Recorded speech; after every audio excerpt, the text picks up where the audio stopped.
തിരികെ സ്വാഗതം. വാർത്തകളിലേക്ക്. തിരുവനന്തപുരം കുളത്തൂരിൽ വാഹനാപകടം. മീൻ കയറ്റി വന്ന വാഹനം 3 കാറുകളിലും 2 ഇരുചക്ര വാഹനങ്ങളിലും ഇടിച്ചുകയറി. റോഡരികിൽ പാർക്ക് ചെയ്തിരുന്ന ഒരു ഓട്ടോ ഡ്രൈവറെയും വാഹനം ഇടിച്ചു. ഡ്രൈവറെ തുമ്പ പോലീസ് കസ്റ്റഡിയിലെടുത്തു. ഡ്രൈവർ മദ്യലഹരിയിൽ അപകടമുണ്ടാക്കിയെന്നാണ് ദൃക്സാക്ഷികൾ പറയുന്നത്. റിനു ശ്രീധർ തിരുവനന്തപുരത്ത് നിന്ന് ചേരുന്ന കൂടുതൽ വിവരങ്ങളുമായി. റിനു, 5 വാഹനങ്ങളാണ് ഈ അപകടത്തിൽപ്പെട്ടെന്നാണ് മനസ്സിലാക്കുന്നത്. മദ്യപിച്ച് വാഹനം ഓടിച്ച് അപകടമുണ്ടാക്കി എന്ന രീതിയിൽ കേസെടുത്തിട്ടുണ്ടോ? അല്പസമയം മുമ്പാണ് പ്രജനി ഈ അപകടം ഉണ്ടായത്. സൂചിപ്പിച്ചതുപോലെ തന്നെ 5 വാഹനങ്ങളിലേക്ക് മീൻ ലോഡുമായി വന്ന വാഹനം ഇടിക്കുകയായിരുന്നു എന്നുള്ളതാണ്. 3 കാറുകളിലും 2 ഇരുചക്ര വാഹനങ്ങളിലും ഇടിച്ച് അപകടമുണ്ടാക്കി. ഒപ്പം റോഡിൽ പാർക്ക് ചെയ്തിരുന്ന ഒരു ഓട്ടോറിക്ഷയിലും ഇടിച്ചു. ആ ഓട്ടോറിക്ഷയുടെ ഡ്രൈവർക്ക് ഗുരുതരമായിട്ടുള്ള പരിക്കേറ്റിട്ടുണ്ട് എന്നുള്ളതാണ്.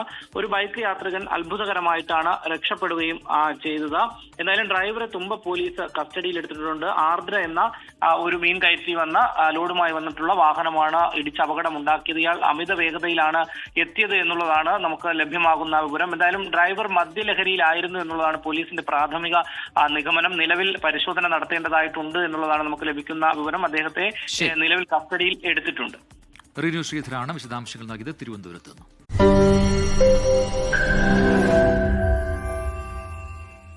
ലോകത്തെവിടെയായാലും ഏത് സമയത്തും 24 വാർത്തകളും ഓഗ്മെന്റഡ് റിയാലിറ്റി പാക്കേജുകളും എക്സ്പ്ലെയിനറുകളും വിശദമായി കാണാൻ ഞങ്ങളുടെ യൂട്യൂബ് ചാനൽ നിങ്ങൾക്ക് സബ്സ്ക്രൈബ് ചെയ്യാം.